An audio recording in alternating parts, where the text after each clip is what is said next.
Take a trip with me in 1913 to Calumet, Michigan in Copper Country. I will take you to a place called Italian Hall where the miners are having their big Christmas ball. I will take you in a door and up a high stairs. Singing and dancing is heard everywhere. I will let you shake hands with the people you see and watch the kids dance around the big Christmas tree. You ask about work and you ask about pay. They'll tell you they make less than $1 a day. Working the copper claims, risking their lives, so it's fun to spend Christmas with children and wives. There's talking and laughing and songs in the air, and the spirit of Christmas is there everywhere. Before you know it, you're friends with us all, and you're dancing around and around in the hall. Well, a little shy girl sits down by the Christmas tree lights to play the piano, so you gotta keep quiet. To hear all this fun, you would not realize that the Copper Boss's thugmen are milling outside. The Copper Boss's thugs stuck their heads in the door. One of them yelled and he screamed, "There's a fire!" A lady, she hollered, "There's no such thing. Keep on with your party. There's no such thing." A few people rushed, and it was only a few. "It's just the thugs and the scabs fooling you." A man grabbed his daughter and carried her down, but the thugs held the door and he could not get out. And then others followed, 100 or more, but most everyone remained on the floor. The gun thugs, they laughed at their murderous joke, while the children were smothered on stairs by the door. Such a terrible sight I never did see. We carried our children back up to their tree. The scabs outside still laughed at their spree, and the children that died there were 73. The piano played a slow funeral tune, and the town was lit up by a cold Christmas moon. The parents, they cried, and the miners, they moaned. See what your greed for money has done. Welcome to National Park After Dark.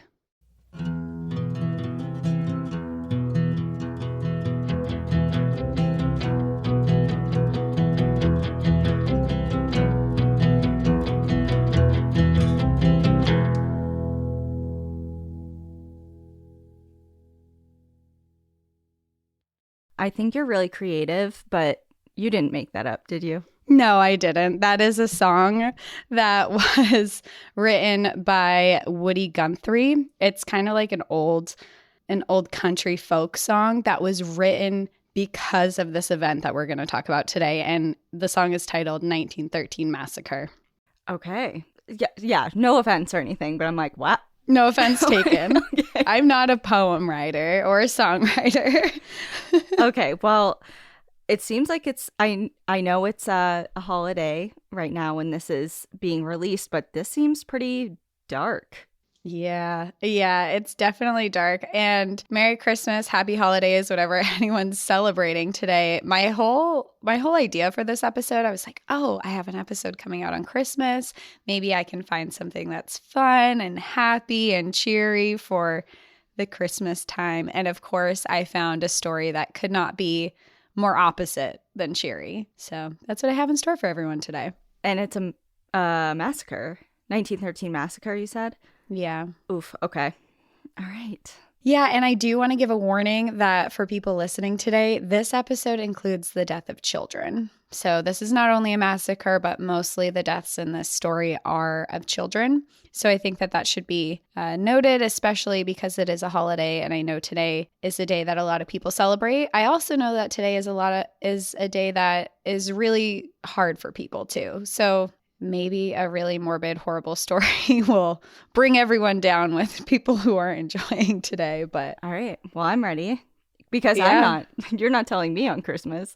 So yeah, we're recording this like 2 weeks early. So this is for everyone who's actually listening on Christmas, I guess. And today we are going to a national park. This is a national historic park, and we're heading up to Michigan. Why does the copper mining thing ring a bell with you? You've definitely talked about copper mining before. Was it on I don't know. Oh God. I've talked about mining before, and I recently talked about gold mining. No, it wasn't that. It was Was it copper mining? I've done some mining episodes in Alaska too. Yeah, but I want to say it was like there was a legend about a guy who was like not the hermit in the Olympics, but another one, and he had like a gold pouch of money. Oh, you're talking about the hermit in Apostle Islands who had a bunch of gold and money on his island that people were coming after for his treasure. I'm pretty sure you talked about, I mean, whatever. I guess it doesn't matter. It was a long time ago. I'd have to like relook at my notes, but possibly. I mean, we're not that far from that area in this. Right. Yeah, that's true. Yeah. So for this one, we're going to be visiting Keweenaw National Historic Park, and this is a site of the National Park Service. And today, the story that I'm going to be telling is about an event that happened on Christmas Eve in 1913 when 73 people died during a Christmas party when someone falsely reported a fire and a stampede to the exit caused a frenzy. But with this event, it was dubbed as an accident for years. But since that, it's believed that this act was very intentional, and it is believed that it was murder. This is a case that still has unanswered questions, and the murder of these people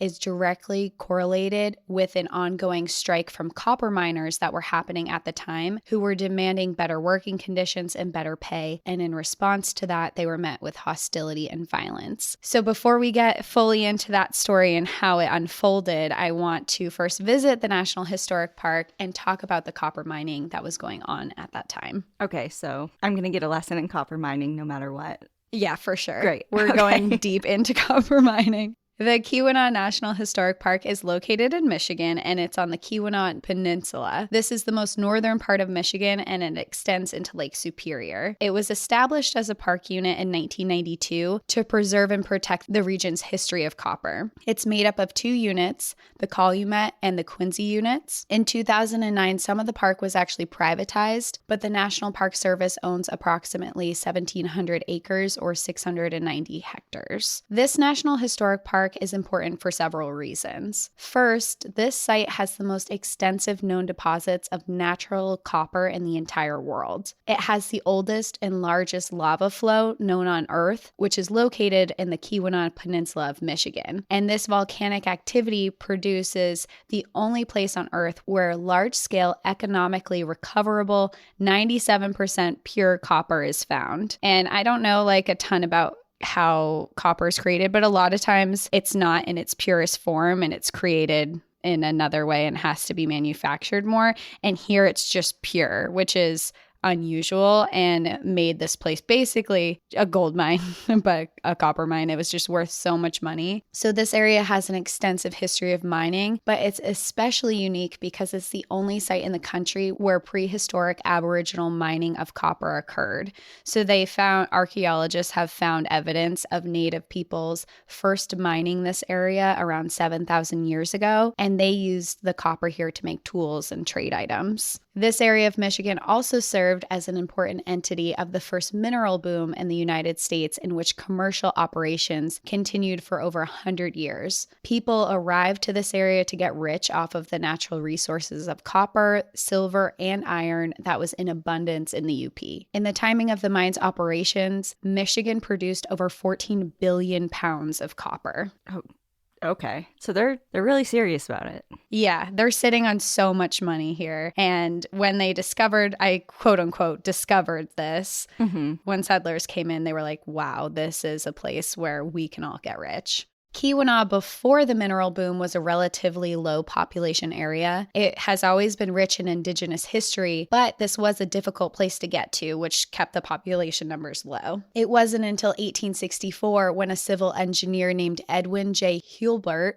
if I'm pronouncing that correctly, was exploring the region when he found a large nugget of pure copper on the surface, and he suspected that there was a lot more. So he went back to his friends who were actually in Boston and told them all about his discoveries. Like, look at this giant nugget of copper. There has to be more here. And he convinces this group of investors in Boston to go in on this venture with him. And they do, and they create the Calumet and Hecla Mining Company that takes over this region.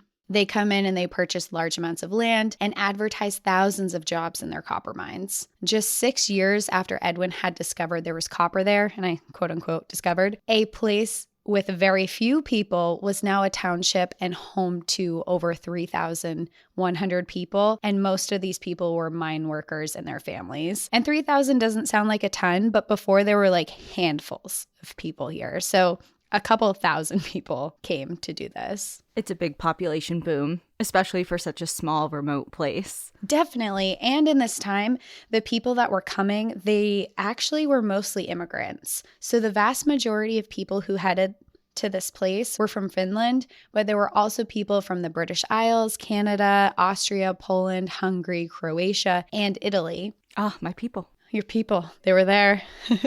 Some of the people who arrived spoke English as their second language, but many of them didn't. So 90% of the population that was here in Michigan were of foreign descent. And a lot of reasons why there were so many people who were foreign coming to this area was because it was so difficult to get to. So a lot of other people who spoke English and could get jobs a little bit easier, like, I'm not going to travel up to this northern peninsula with harsh weather conditions when I can easily get a job somewhere else. But for these people, it was almost a no-brainer because the copper mines were paying well at the time. And in other conditions, they weren't able to find a lot of jobs because they didn't speak English. So when these people got to this area, it was apparent almost immediately that those who spoke English were given more favorable jobs that paid more, while those who didn't speak English were given very labor-intensive jobs. The people who worked in the mines would spend up to 12 hours per day, 6 days a week, underground and without sunlight. And if you think about that in the wintertime, they're doing 12 hours. You go in the morning, no light, come out at night, no light, you're deep underground. And they were working for an average of $2.50 per day. In 1913 currency. Yes. And to give you an idea of how much that was, and I said before they could make good money here, and it was good in comparison to other places, but it was still very little. So in today's money, that's equivalent to about $58.72 per day. And because they were working 12-hour shifts, that equates to being paid just over $4 per hour in today's money. Right. Okay. Like, I thought vet techs didn't get paid well. I know. When you were describing, you're like, you go in deep underground, no sunlight. That our animal hospital didn't have windows, which was... we were basically in a copper mine. That's what I'm trying to say. Yes. Not to be dramatic, but we worked in a copper mine. Yeah, with animals under strict labor laws, or no labor laws, I should say. And just like vet teching, copper mining wasn't safe either. I feel like this is going to get really serious really fast, and I'm going to regret joking about this. You know what's coming though, so. I do. I feel like we got to sprinkle in some laughter here because we're going to bring it down a little bit. But we do have a little ways before we get there because there's some history in here that I do want to talk about, because copper mining actually really wasn't a safe job. It came with a lot of health risks, and it came with a lot of risks for your life. Okay, you're describing vet teching. Like, you could be bit by a dog in the copper mines. Not really that I know of, but a huge problem down there was a lot of people were getting injured from rock falls because they're blowing up these walls. They're literally mining. So a lot of people would be the victims of being hit by large rock debris while they were under there. And it would cause either serious injury, sometimes it caused death, and the crews were working with explosives, and sometimes they would go off when they weren't supposed to. There was a lot of risk of fires. There was also risks of actually falling down mining shafts, because at this time, during part of this time period, electricity hadn't come down to copper mines yet, and I'm not even sure, I forget the year it was invented, but I think it's several years after the copper mines started. So what, electricity? Or it being wired down? It being wired down. Oh, right. Yeah. So they were using gas lamps. So there was serious risk of actually falling down these copper mines. There's no light down there. And it was said that most employees endured some type of injury along the way. Like, no one came out unscathed, much like vet teching. I have the scars to prove it, okay? Both physical and emotional. Same. I have a small little scar on my hand from a chihuahua that bit me. You can't see it through the video, but it's on there. Mine is on my left hand. Evie, the cat. Evie. I always like, I don't, she wasn't a regular. She, of course, hated coming and showed me. But I was trying to restrain her and she was flipping her shit. And I just sacrificed my hand.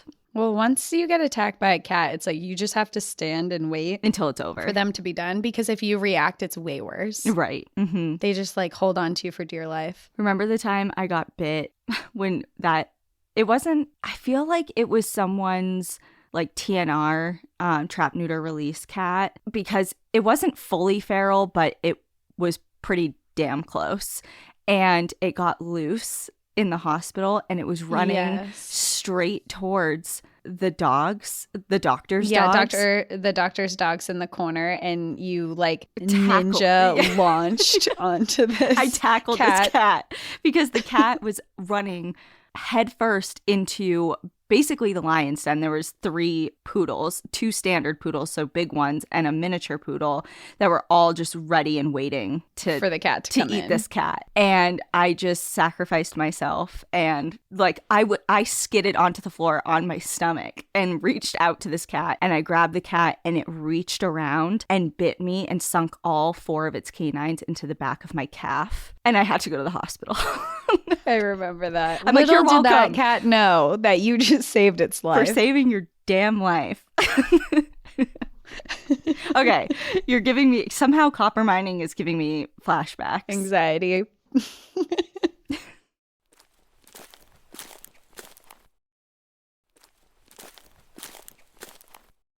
Well, what I was saying was that most employees endured some type of injury along the way, and then I was going to go into the statistics of that. So copper mining had more fatal incidences than any other mining at the time. Statistically, for every 1,000 men who were employed in the mines, each year, 5 of them would die. In 1912, 1 year before our story today takes place, a total of 47 men were killed in the mines, 643 were seriously injured, and 3,936 were reported as quote-unquote slightly injured. There are some records that state in this region an average of 61 men per year died at this facility, which equates to about 1 person per week. Oh my God, that's awful. Yeah, those really numbers awful. are steep. I mean, just imagine you work somewhere and 1 person dies every week. That's terrifying. That just says a lot about the position that these people were in as far as needing this work, because to put your life on the line,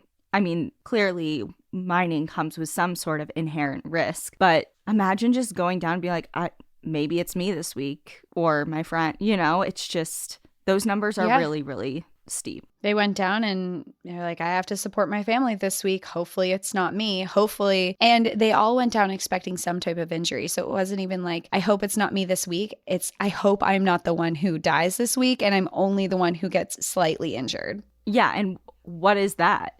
Is that like you lose a finger? Is that you get knocked out for a sec?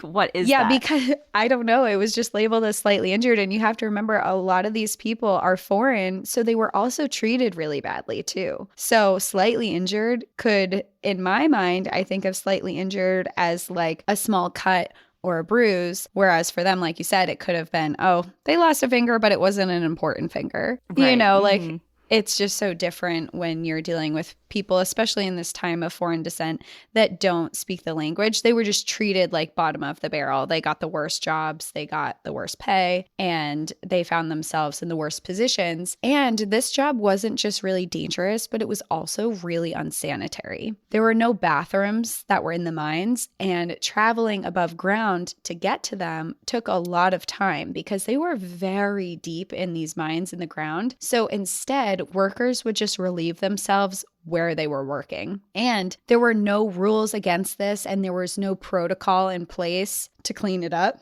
So it was just, the rules were basically like, yeah, you can shit and piss wherever you want, but just occasionally clean it up and move it out of the way. And that was it. I feel like there should have been like a communal bucket that is just like hoisted up at the end. Like that still sucks and is gross, but at least it's not just scattered around everywhere. Well, a lot of these jobs too is you picture, I know when I was first reading this, I was picturing a lot of miners down together in these tunnels in the mines, but it wasn't. People were going down like 2 people, maybe 3 people in pairs down into these deep mine shafts, and they were alone otherwise. And to hoist and carry all your shit back up, I mean, maybe it would have been possible because there were only a few of them, but they also, I think it should be noted, they had to pay for all their own tools. They had to bring their own supplies. There was no safety gear that was given to them. So to add on the extra, like bring your own tools to clean up after yourself was probably like a last thought. I guess. But it's still so gross. It's gross. It's like, why would you want to work in your own feces? Unless you're moving on and you're like, I'm not even going to be around. I don't know. Whatever. Yeah. It's gross. But either way, it was gross and it was unsanitary. Mm-hmm. And then imagine getting injured down there and you're in that infections. It was just really bad. Yeah, not a good mix. Yeah, and despite the dangers of the job, the unsanitary conditions, there were a lot of people who wanted to work there. And it was mainly because these people had come from another country and they were looking for a job, but also because housing opportunities were provided, which at face value sounds like a good deal, but this actually turned into a huge problem. So Calumet and Hecla Mining Company offered housing to their employees, and they did it for pretty cheap. It was just $2 to $4 per month, which was affordable for many people who otherwise wouldn't be able to afford housing for their families, because that was equivalent to about a day's work. Because the mining company the men were working for were also essentially their landlords, the workers had to sign rental lease agreements with them. The lease agreements were entirely in the benefit of the company and not the rentees at all. Their leases stipulated that they had to stay with them for 5 years. However, that the leasers could end the lease at any time for any reason, and they could just give 15-day notice. So Calumet could just say, hey, you're fired. You have to be out in 15 days. I don't want you being here. And so if they were fired, it wasn't even if they just were fired either. If a miner lost their life in the mine and their family and children lived in the house, Calumet could be like, hey, we're making room for a new miner. You got to get out. You have 15 days.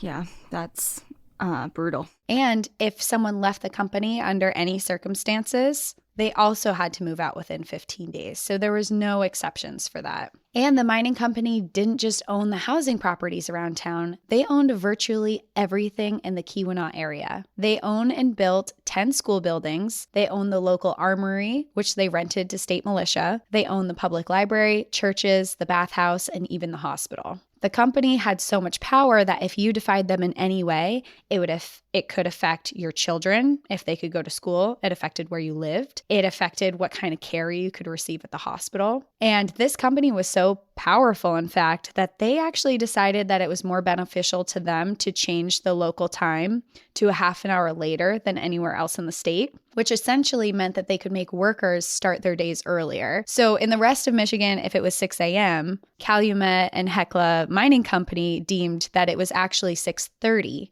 here in Calumet. And this made it basically mean that they essentially had control over every person and business that worked in the area. They controlled when things opened, what time people woke up. I mean, they were literally controlling the time of day. Yeah, who approved that? They just owned everything. Money talks. Like, hey, they came in and bought everything. They're like playing God, essentially, at that point, controlling the time. They have everyone wrapped around their finger for every facet of life. Mm-hmm. It's like this giant They're connected monopoly. To them. And yeah, so it's bad. But by 1912, the Calumet and Hecla Mining Company were thriving. They had close to 4,000 men on their payroll, and they produced more than 67 million pounds or 30 million kilograms of copper. But there were also a lot of problems that were arising with mining companies that were going across the country. And mostly this was happening in Western states, where people were starting to protest the horrible living conditions and wages. Miners were attempting to unionize, which was something Calumet and Hecla had been actively trying to avoid from happening for years. In fact, they had hired private investigators and people to work within their mines who were disguised as miners to spread information to other workers about how unions were really bad, because If you're unfamiliar with unions, they are basically organizations whose purpose is to represent the collective interests of workers. Often they're made up of former workers and current workers who use their voices together to negotiate for a better work environment, which include better wages, benefits, and things like safety in the workplace. And Calumet and Hecla did not want a union coming in and trying to designate how they should be running their mine. So they hired people to come in and be like, unions are so bad. They try to take over. They take your pay. It's like they're taking over the government. You don't want that. So people were listening to that and feeding that. And they're like, oh, yeah, that's really bad. We don't want a union. How sneaky. So sneaky. But even with them doing that, in 1909, the Western Federation of Miners, which is a labor union, came to the Calumet area seeking to unionize the miners. At first, they were met with some interest, but not as much as hoped, with less than half of the workers interested. Many argued that their pay was better than other mines, which was true, and they said that they received cheap housing. So they didn't agree with the need to unionize and negotiate better pay or working hours or anything like that, because they said, I'm good. This is good enough. I have somewhere to live. I have a roof over my head. My family's fed. I'll just take the bad things with the job. I think it's also worth noting that it was obvious that unionizing against a company that owned the entire town was also particularly scary. Of course. Well, even if they didn't own the whole town, just based off of what you described of the living situations, like if they caught wind that, you were wanting to either be a part of the union or spreading the good news of a union or just being pro-union in any way, that seems like grounds to evict someone based off of what their setup is with the no reason needed, 15 days, get out of here type of thing. I can totally see that happening and just having, the landlords be like, okay, we don't want this troublemaker in here, so we're going to kick them out and replace them with a miner that is not pro-union and just kind of rip out the problem as far as... Yeah, and that was a huge concern. Right. Because they could do that. They had the right to do that. So they said, no, that's good. I'm not messing with this huge company. Everything's good enough. I'm not opening that door. Well, it's like a David versus Goliath thing. It's like, who are we? We're so small compared to this giant business and corporation. Or what are they? Business? They're a huge business. They're a huge mining company, and they owned the Calumet and Hecla mine, and they actually owned several mines in the surrounding areas as well. But for this story, we're mainly just talking about this specific mine. Yeah, I just feel like business is too small a word to describe just like how much weight they have. Corporation might be a good. Yeah, it's a giant corporation. And it's what you said. One or two voices. You have a couple people who are kind of interested in unionizing, but most people aren't. So people really weren't being swayed. However, the miners changed their mind in 1913, and that was with the introduction of the one-man drill.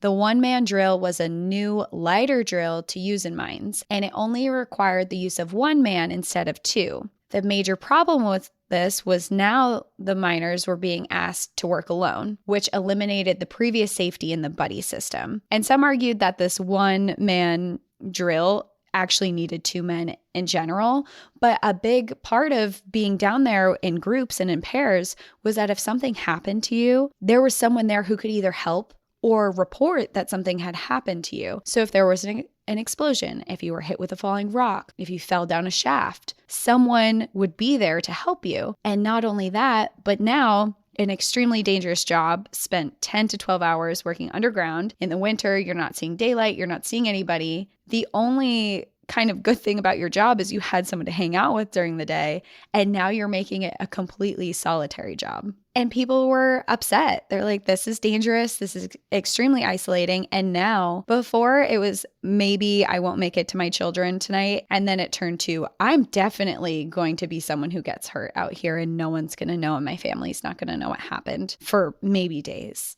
With this, on top of the many deaths and the extreme injuries that were still happening within the mines, it incentivized the workers to join the labor union. And it wasn't just the Calumet and Hecla mining company that joined. Also, many miners from mines nearby in the same region, most of whom were subsidized by Calumet joined the union as well. On July 14th, 1913, with the union's help, they sent a letter to all the mine owners simply asking for them to take a meeting to discuss changes that could be made because the employees weren't happy with the current conditions. While most of this letter was professional, in one part of the letter, they did write in regards to if they did not listen to their wishes and follow similar decisions that mine owners in the West did, because they were in ongoing battles out west. They said, quote, "Should you follow the example given by some of the most stupid and unfair mine owners in the past, the men have instructed us by the same referendum vote to call a strike in the mines owned and controlled by your company." So it's pretty professional, but then they're like, if you're so stupid to not take a meeting with us, you'll pay. Well, I mean, that's attention grabbing. It sure is. But not enough, I guess, because after that, each mine owner decided not to respond to the letter at all. And they had this idea that either it wasn't going to happen, or if the miners quit, they would just hire new ones. It wasn't a big deal. They had plenty of money. If a small strike did happen, it would be short lasting. They had enough money to sustain themselves through a small strike. It didn't really matter to them. Well, as promised, the miners went on strike. They demanded better pay, better hours, more safety precautions, and to not use this one-man drill. And it wasn't just the miners. There were many women who joined the strike as well, and they actually became a crucial part of organizing protests. Although they didn't actively work in the mines, or there were only a couple on payroll for the company themselves, and they were more secretarial roles, their lives were deeply affected because their husbands, their fathers, their sons were working in these mines, and they felt just as inspired and angry to join these efforts as well. And I will say not everyone went on strike, and there were people who had no interest in going on strike or going up against the mines. They had families to feed. They just wanted to keep their head down, go to work. So that following morning, after the strike was called, there were still people who tried to show up to work. There are some reports that say that as many as 9,000 people joined the fight for better working conditions. At the time, there were about 14,278 mine workers in this entire region.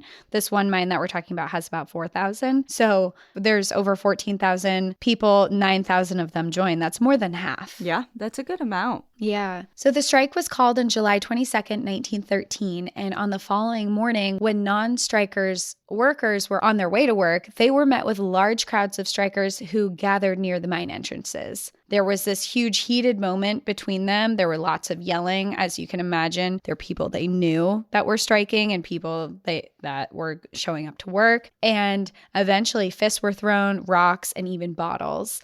And the aftermath left about 5 people who were hospitalized. After this, the mine operator somehow got the permission to deputize non-striking workers with handguns with permission from the local sheriff's department. So basically, they were given permission to give guns to every person who was not striking and were given the authority to punish striking workers. And they have no training at all. What a recipe for disaster. Is this all in the same day? This is, within the same, maybe day or two. It happened very quickly. Following that, after they were given permission to deputize everyone pretty much who was on their side, Calumet and Hecla started handing carloads of handguns out like candy to any non-striking men. So basically they went out with these huge things of guns and just were like, yep, here you go. Don't use them, but you get a gun. Have to. You get a gun. You get a gun. Everyone gets a gun. What a bad idea. Such a bad idea. After that, it wasn't long until mine owners actually decided to shut down the mines entirely with the thought that if they closed them down and allowed no one to work, the strike would end sooner when people became not only desperate for money, but also just realized that they weren't going to give in. And they did, during the shutdown, agree to pay the loyal workers. So they're like, don't worry, we'll still pay you. Thank you for staying with us. Don't go on strike. But for everyone else, it was like, we're not meeting your demands. We're not even going to think about it. And we're going to shut down the mines. So no one's out. Despite the fact that the protests were not entirely out of control, there was that little mishap with 5 people hospitalized. After that, the protests that were happening were fairly cordial. Mine owners still went to the government asking the National Guard to come in and protect them, stating that they were convinced that things were about to get worse. And the government listened to them. A few days later, 2,354 guardsmen, led by 211 officers, showed up and pitched tents in town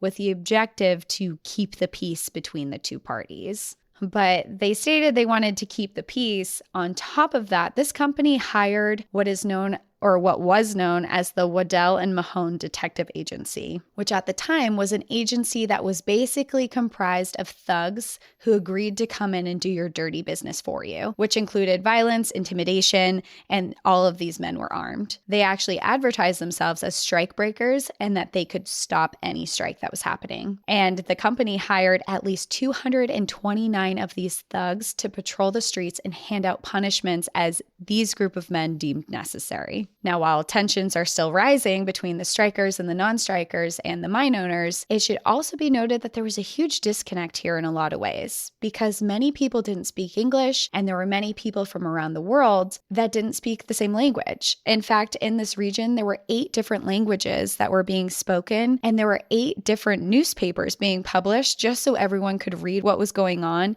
in their own language. And a lot of these mine owners only spoke English. Just the amount of confusion going on, I can't even imagine. Just you keep saying that, and then this was thrown into the mix, and then this group of people, and then this happened, and now everyone has a gun, and, and this is over things that are serious, like people's lives are on the line and livelihoods are on the line, and it's not, taken lightly. So the tensions just rising and mounting, which I'm sure they're about to break or explode at some point. It's just so knowing that it's going to go bad gives me so much anxiety because I can only imagine the atmosphere around. It's like the pot starting to boil. Yes. Yeah. And it's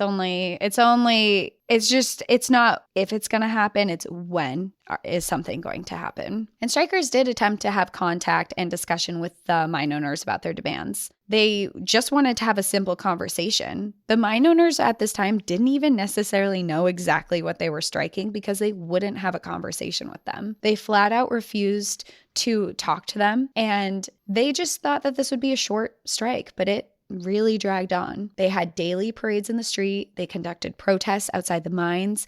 They tried to prevent anyone from working in the mines. Fights were breaking out between the strikers and deputized non-striking parties. Violent interactions began happening. Calumet and Hecla began attempting to evict everyone who was striking from their homes as well, which was just causing more and more tensions, which of course a lot of these people refused to do because we're not going to listen to that. We're in the middle of a strike. We're trying to get what we want, but they were threatening to do that as well. On top of that, adding more things to the pot, a group known as the Citizens Alliance came to the area. And the Citizens Alliance was a vigilante group that was originally formed in Colorado that opposed unions and supported local businesses and often broke the law in doing so. And they began intimidation tactics and violence to the protests as well to attempt to stop the strike. Their idea was that they didn't want the Western Federation of Miners to exist in the region because they believed that they didn't have the best interests of the miners. Instead, they wanted to form their own organization and advertise trying to help the workers and support them and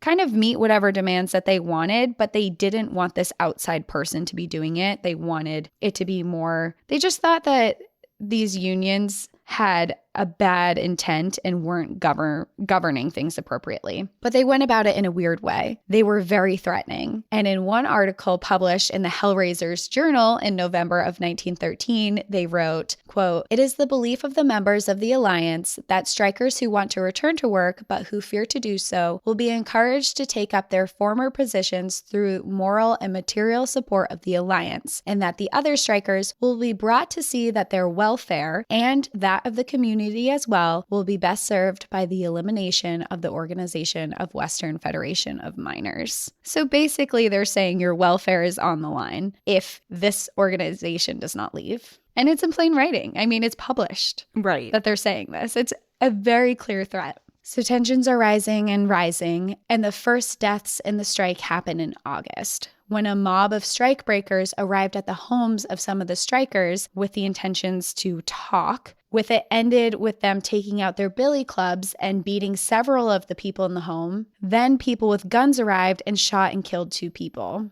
This was the first deaths in the strike, which would later go down in the United States as one of the most violent labor strikes in history. So this was just the beginning. There was violence and intimidation coming from both sides, from the strikebreakers and the strikers themselves. It wasn't completely innocent on both sides. There were a lot of angry people involved, but the people who were striking were not deputized. They were not given a ton of weapons. I think it's really important that even though they were threatening and they were angry and there were fistfights, they were not supplying basically armies. And the Calumet and Hecla Mining Company also basically owned the armory that was in town. So they were supplying everyone with guns at this time, except for the strikers, obviously. Meanwhile, the mine company was paying the loyal workers, even though the mine was closed, as they had enough money to withstand the strike with no work. And they actually still had plenty of copper to ship out and make money off of what the miners had already mined. So they were like, we're fine for a bit. What they hadn't planned on was how long the strike would last. 6 months after the strike had began in December of 1913, the protests and parades had not slowed down at all. People had returned working in the mines, but faced angry and violent mobs each day, and breakouts and fights and death had been occurring for months. The beginning of December was marked by more death, when strikebreakers shot up a community house from the outside, killing 4 people and injured others, while most of them were just asleep in their beds. But that was not the worst of the murders that would happen in that December, because in only a few more weeks, on Christmas Eve, 73 people would lose their lives. So the strikes have been going on since July. Oh, okay. I thought you just said December and I got confused, but okay, that's what I thought. It's now December. It is now December, right. And this December, many people were struggling. Between the strike, the lack of pay, there were many people who were poor. And the strain of violence and death had taken a toll on a lot of people. But it was also the holidays, and a lot of these people had children, and the holidays were a big celebration of family, and a lot of people celebrated Christmas. So even though people were from a lot of different regions around the world, many of the people here celebrated Christmas. And because of that, some of the women who had been organizing a lot of the strikes decided that they wanted to put together a Christmas party for the strikers, but mainly for their children, to bring up spirits and make people a little happy, forget about all the sadness that's going on around them. And they decided to have the party in a place that was called the Italian Hall. The Italian Hall was a brick building built in 1908 and served as a commercial building, with the first floor used for commercial space, housing a saloon and the Atlantic and Pacific Tea Company store. The second floor of the building was a grand hall that was used as an event space that would be the location of the Christmas Eve party. To enter the hall and go upstairs, visitors would walk through this big stone archway on the far left side of the building, and then they would have to travel up a narrow staircase to the second floor. At the top of the stairs was a giant set of doors that opened up to this big event hall. When partygoers arrived around 2 p.m. on Christmas Eve, they were met with a stage with a piano and a little amount of Christmas decorations, with 2 Christmas trees, with just a small amount of decorations that they could scrounge up with the little money that they had. There were a group of Christmas carolers that sang on top of the stage. They were singing joyous Christmas songs that echoed throughout the halls. They had a kitchen they had put together for food for the guests, and then some of the parents slipped downstairs to the saloon for some drinks. Children walked in to see wrapped presents beneath the Christmas trees. There were smiling faces full of holiday cheer there to greet them. Organizers had gathered gifts and candy, mostly from people who had generously donated to them from that area, because a lot of these people just wanted the children of these poor families to have a good Christmas. Almost every miner's child was in attendance that night to celebrate, and there were over 700 people that filled the building. It quickly became a party. Adults found friends and other adults who spoke the same language as them. Children were laughing and running around with their friends. It was this big night of celebration with their loved ones. Eventually, it was time for the children to open presents, and the women got on stage and announced it to this big, boisterous crowd where children ran to the stage to stand in line and receive them. Some of the children were so excited that they climbed up the stage to try to be first, while others were a little bit more behaved and walked up the side stairs to the stage as they were instructed to do. Women stood on the stage smiling and handing out wrapped gifts and candy to each child. Some of the children tried to go back in line for seconds, but were quickly caught. Hundreds of children gathered at the stage. Numbers were never fully counted, but it's estimated as many as 500 of them were gathered at the Italian Hall that Christmas Eve. Wow. So many kids. What were they handing out? Do you know? Like, what do you have 500 of? They didn't say specifically. It sounded like it was a lot of candy, and a lot of it was donated goods. So it sounds like a lot of people donated like little toys, and they just wrapped them up so people had something to open. Right. Because it sounds like they went to different organizations in the area that were sympathizing with the struggles that they were going through, and collectively they just organized basically a drive for all the kids to give them a good Christmas.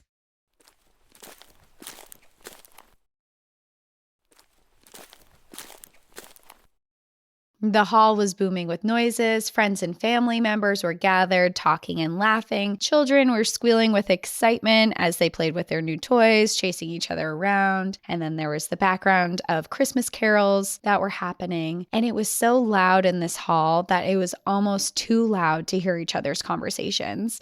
But despite that, people just spoke louder and kept talking and kept dancing and singing and whatever, just having a good time. And what started out as a joyous event was about to turn disastrous. The doors at the top of the stairs swung open, and a man wearing a dark coat and a hat pulled low over his eyes burst through them. His loud voice was heard over the crowd as he yelled, "Fire!" and flailed his arms in the air to get everyone's attention. He waited for a moment to see if the cry had been heard, and when it was clear that it had, he turned back through those same doors and ran away. As he turned, witnesses noticed a white pin at the top of his jacket in giant red letters that read, "Citizens Alliance." People who had been closest to the door at the time started yelling fire as well to repeat the warning to others who hadn't heard him. The word fire in several different languages was yelled throughout the hall to ensure anyone who didn't speak English understood the message. Within just a few seconds, children were running and screaming towards the stairway. What started as a few people turned into hundreds, all piling into this narrow stairway. One woman who had been organizing and helping with the party saw no threat of any fire at all, and she yelled at those who were yelling fire to stop and to stop scaring people, as she's like, "There's no fire here. Please just stop saying it."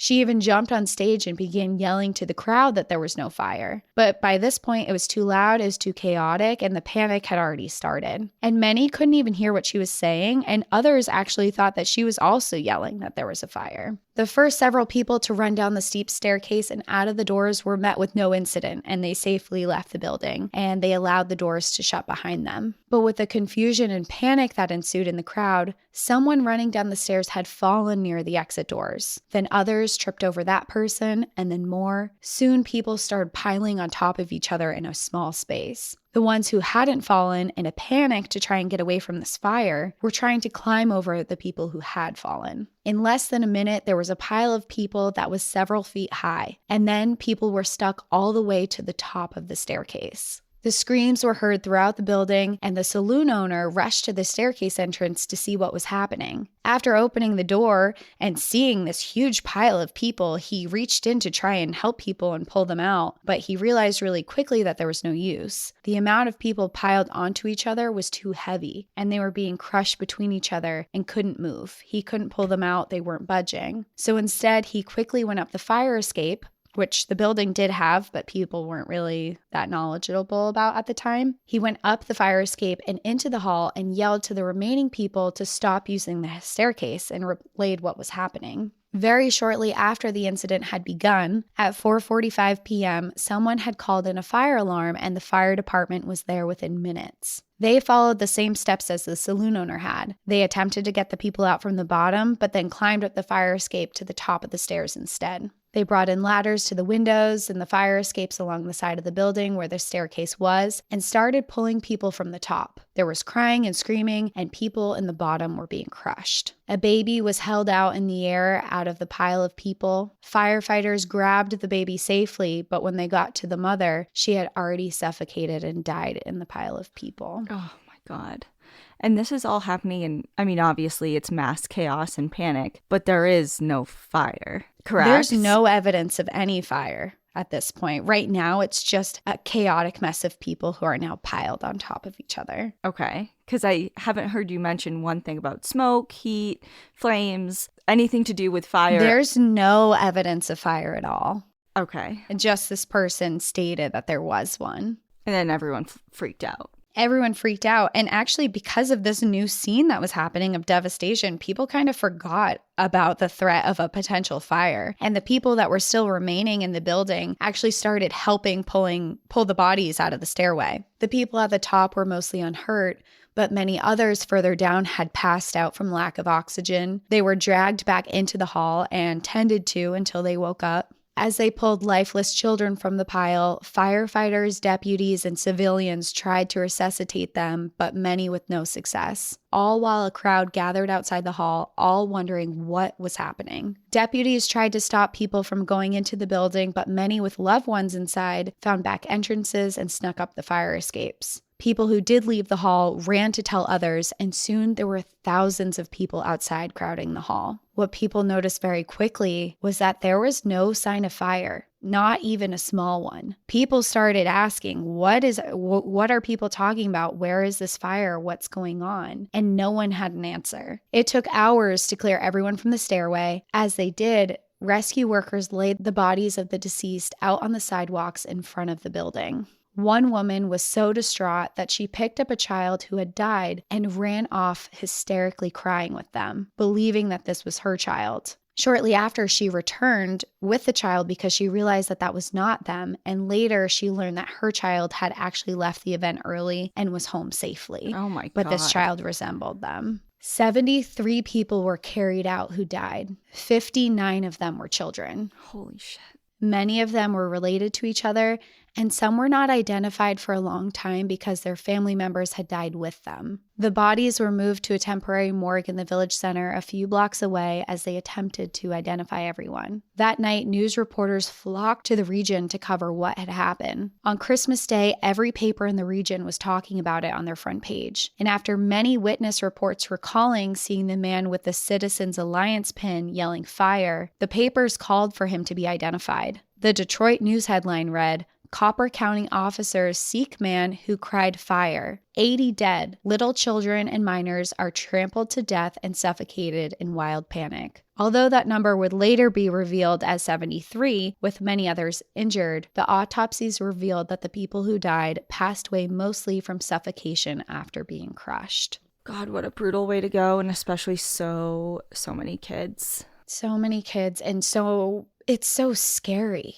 It's such a horrible way to die, but it's also such a scary, there's so much panic. And then to just be under there with everyone else panicking around you, I can't even imagine, especially as a small child. Yeah, it's the chaotic scene that is just surrounding you in final moments. Like you said, especially for someone who's young. I mean, it's frightening even for an adult. I mean, obviously, there's hundreds of people who are in a mass panic. But for a kid, especially if you're separated from your family and you're just, it's awful. It's so bad. And you're going from one extreme to the other. Like, it's laughing and opening presents and eating candy to this mass panic that no one knows what's going on. It all happened because people think that there's a fire and no one knows where it is, what's going on, where to go, and there's just a mass panic.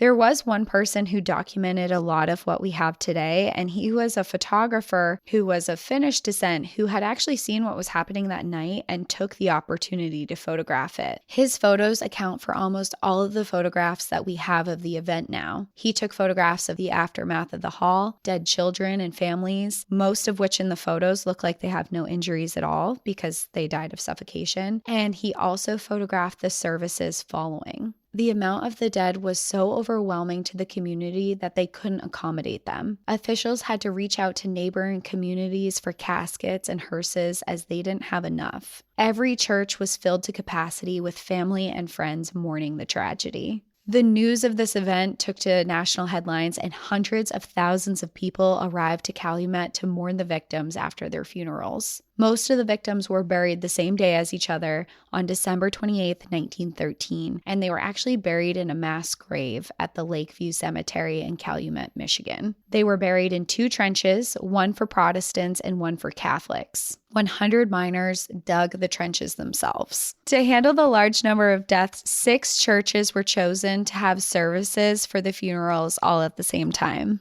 The crowds who gathered for the funerals watched as hearses, some vehicles, and some sleighs carried caskets in a procession. The children's caskets were white and covered with flowers. Following the caskets were 50 men chanting hymns.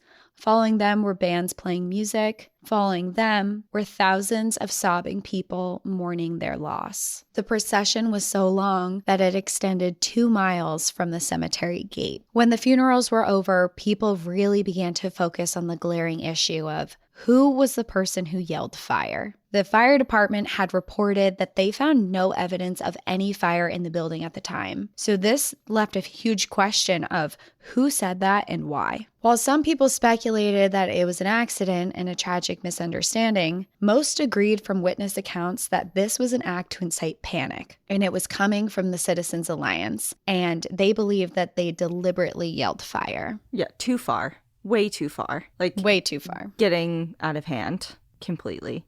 And I'm assuming, just based on what you just described, with all of the funerals and the processions and everything that's going on, like the striking just kind of screeched to a halt, I'm sure. Right? Like everyone just stopped. No matter what side you were on, it was just kind of like lay your arms down gathered. And let's focus on what's important. Yeah. And I think especially because so many were children. Yeah. And not to say that, their causes weren't important for what they were fighting for, but you know what I'm saying. This is a mass tragedy. Yeah, this takes precedence over anything. Yeah, and they did. And at this point, too, there's thousands and thousands of people who are in the town now.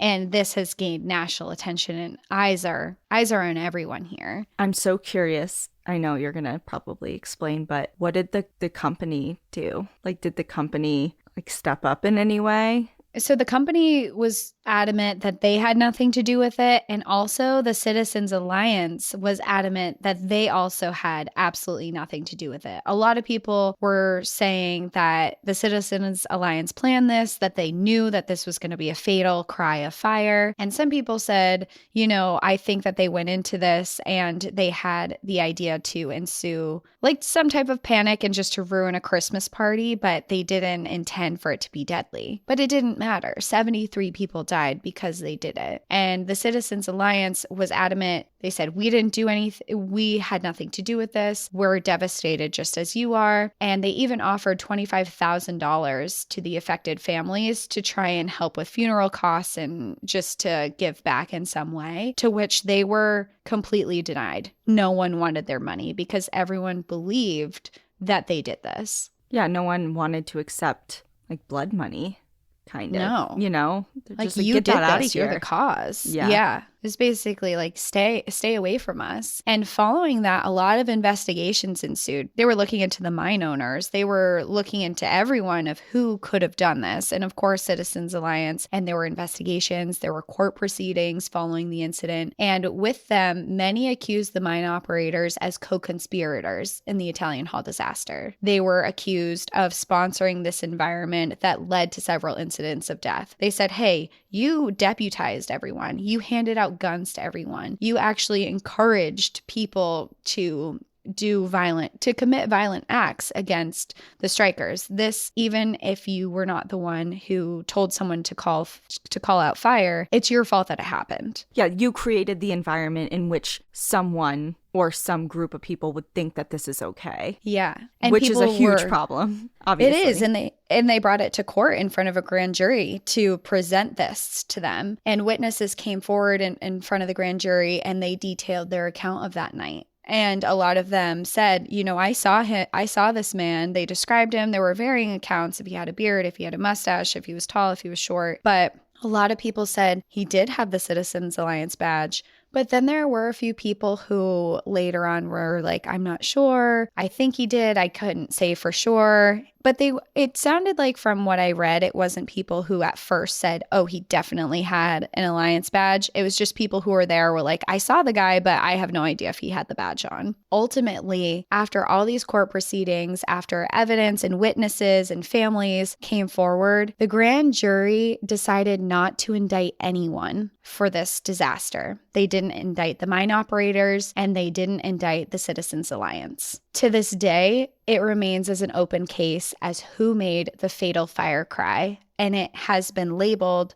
from autopsies, even though the death certificates did not list cause of death as murder. A lot of it just said suffocation or something like that. To this day, it is known that what happened that night is murder, and it is an open case where no one knows who the person is that did it.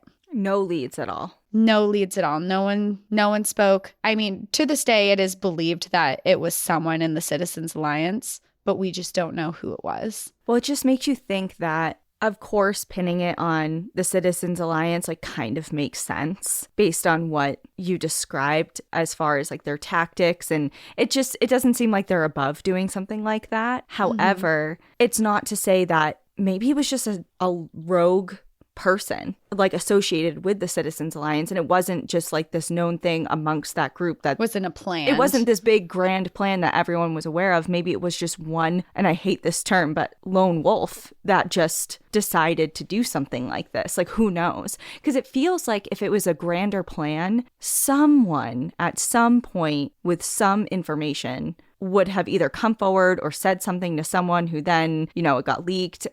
For it to be completely unknown just makes me feel like it was just a single person acting alone versus this big conspiracy going on with multiple people in this bigger group. I don't know.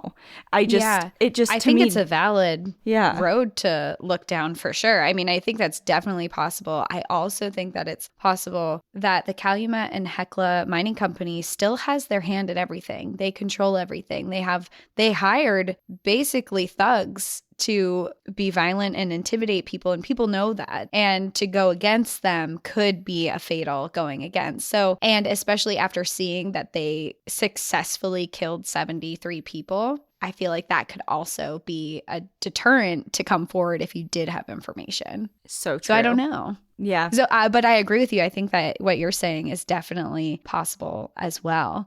And I think that it's just it's so frustrating because part of why I think that nobody knows, and people did follow up. There was a jury. They did go in front of a grand jury. There were witnesses, but these were immigrants that were here, and a lot of them didn't speak English, and they did take second priority, and people weren't giving this the time of day that they needed. And I feel like because of that, we might never know because that history has been lost to time. Yeah, we're over 100 years now. Yeah, it wasn't prioritized, and their testimony, I'm sure, was not prioritized, and especially with, I don't know how I forgot, but I did it slipped my mind that they just have their hands in every pot. And I'm sure, law enforcement and judges and all of that is involved. And they didn't even indict. Yeah. I read they did indict some people, but they never actually went through with prosecuting them. Yeah, it was kind of just going through with charges. They're like, yeah, you're indicted because we think you might have. And then it's like, no, you're not. Just go along with it. Just go along with it. It's fine. Yeah. And to kind of end this on a sadder note too, is ultimately the miners lost their strike. I was just going to ask. So what happened with that? By April of 1914, the union that was helping them had run out of funds to continue helping the miners. And they were also helping support them. You know, they couldn't pay their full wages, but they were helping get them food and they were supporting them in other ways to keep this strike happening. And they could no longer do that. With that, the owners of the mine agreed to take some of the strikers back under the condition that they leave the union with it. And they said, yeah, you know, all is forgiven. You can come back, work for me. But I'm also not going to. They never conceded to their needs. The only thing that changed because of the strikes was they changed it to an 8-hour workday instead of the 11 to 12. And that was only really implemented because it was kind of an incentive at the time for the people who weren't striking. They said, hey, we hear you guys. We'll give you 8 hours instead of 12. Thank you for working. And then they continued that once the strike stops. They're like, we're just going to keep the 8-hour workday. So it wasn't even like you went through this whole strike. They actually did that as a reward for the people who didn't go on strike and then just kept it. I can't even. So did they change the time back? Not that I'm aware of. They kept the time. They still have all their hands in the pot. Nothing changed. They still used the one-man drill that they didn't want. Right. Mm-hmm. Wages didn't really change. It actually wasn't until several years later in 1939 that they finally organized and got better working conditions. And part of that was because legislations were passed as a nationwide whole, that there were child labor laws that were in place, there were work hours that were in place, there were pay that put in place in legislation. So things that they couldn't escape. They're like, okay, this is at a national level now, so I guess we'll concede to doing these things. So that is, okay, that's more than 20 years later, right? Mm-hmm. And at this time, a lot of the mines had shut down. They had already mined a lot of these places to the extent of them, or what was this big boom was now kind of fluttered out. So a lot of mines were actually shut down by the time this went through, and there were just a couple mines left in operation that were actually getting the benefits of these legislations that were passed. It's too late. I mean, not for those people, obviously, but for the vast majority and for the people who fought so hard and obviously died in one way or another, whether it was at the Italian Hall or in the other instances that you were describing. Like, God, how frustrating. Yeah, and a lot of them just left the area. Some people did go back to work, a lot did, but a lot just left the area because they didn't want to go back under those conditions. Too much bad had happened, and they just found jobs in other mines somewhere else or just left the field entirely and found something else. The Italian Hall was ultimately demolished in 1984 after funds to restore the building were not approved, and it became a safety issue with the structural issues that the building had. However, in 1987, a historic marker was erected to remember the site. So for this episode, of course, I used a book, and I have it with me here. It's called Death's Door, The Truth Behind the Italian Hall Disaster and the Strike of 1913. The author of the book, Steve Leto, he actually opens the book by accusing the National Park Service for what he says whitewashing and sanitizing the telling of the strike of the Italian Hall. Ooh, okay. That's an accusation I want to know more about. Yes. And he talks about how their museum, which they do have, which is located very close to the site of what is referred to today as the Massacre, the Italian Hall Massacre, does not honor the real history of that day. He states that they are perpetuating a less painful side of history, and he wrote in his book, questions are inserted into stories where the answer has been known for decades. Unpleasant facts are removed from the narrative as if they will go away when they are ignored. He states that they have attempted to rewrite history by questioning things that have been proven as a fact, and that in the museum they try to make it look like there are two sides to the story, when in fact there is only one, and that is of the people who died in the Italian Hall disaster at the hands of the mining companies, essentially. Interesting. Okay. Yes. So do you have any idea of what that other side is? It sounds like there's a lot of questioning of history and facts of stuff that we know today that is going on. And it sounds like they are re-looking at some things that have what he states and feels has already been proven as fact, and it's kind of giving doubt and maybe even blame to the victims of that day, which was also something that happened in newspapers back then. People blamed the victims for not getting out of the building, for being the ones who had the panic. There were rumors going around that there was something wrong with the building. There was a lot of things, and he is basically saying the National Park Service is entertaining this idea that it maybe wasn't murder and that there were other things around it. And I have to say, I've never been to the museum. I don't know what's on display there. I'm just relaying what he's saying. We talk about the National Park Service so much. It's weird to say like such a high accusation against them. So I do want to make it clear that this is his view of it. And this was also written in 2013. So I don't know if things have changed. But with that being said, I did do an extensive look at their website to see wording that they had around this disaster. And they do have this one thing that I did think was interesting. They wrote, "We confront conflict and controversy through continuous research and interpretation. What happened on Christmas Eve 1913 is still up for debate. What we do know is that how we see and interpret the past changes over time, as we consider familiar evidence and discover new sources which bring to light perspectives and spark contemporary questions. The park places the event in context through museum exhibits, waysides, and interpretive programs." So I did think that was interesting to the author's point, because he's basically saying that they're reevaluating evidence and trying to rewrite history in a way that it didn't happen and question history that we know happened. And then they do have something on their website that says that they're interpreting new perspectives, which he states that they are looking at another side of the story when there was no other side. It was just murder of 73 people. Okay, so this is our call to action. Who lives up there that can go into that museum and give us an update on what is going on in there? Because that or statement, if someone works there. Yeah, or if somebody works there and can give us more insight, because that statement is very vague. Like, you could say that pretty much about anything. Like, there's no real information about this particular incident that can be taken from that statement. It's very general. Like, that could be attributed to pretty much anything that you're re-examining in history. So I would be really curious to see what is in the museum now, because obviously whatever was there 10 years ago pissed that guy off. For sure. For sure. I don't personally know. Right. We haven't we have been no there. idea.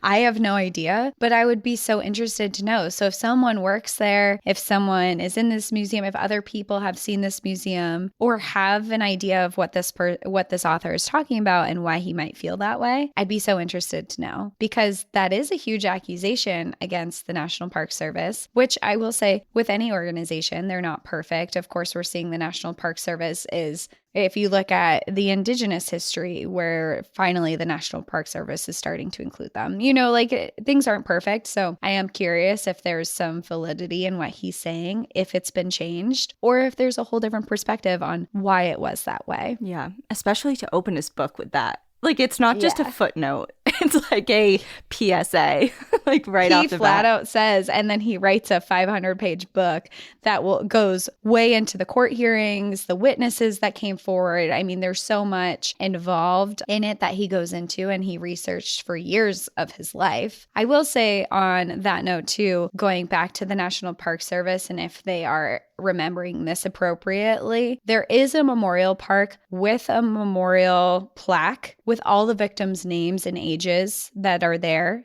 remembering the victims. The National Park Service also has a memorial service each year on December 24th at the site of the Italian Hall in honor of the victims of that day. So that being said, there is definitely, I don't know if this is something new since this book has been written, but there is clearly an effort being put in to remember what happened that day. Of course. Yeah. Yeah. Wow.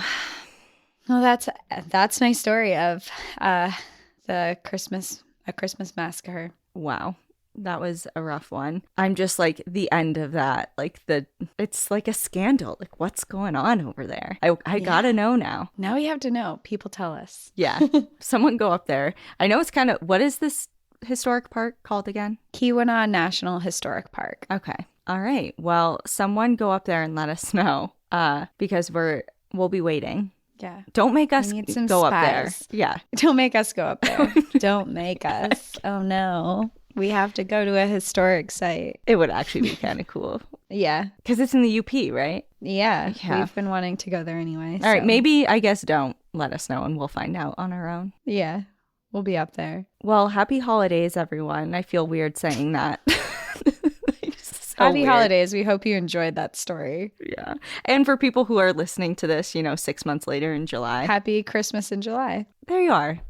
All right. And enjoy the view. But watch your back. Bye. Bye.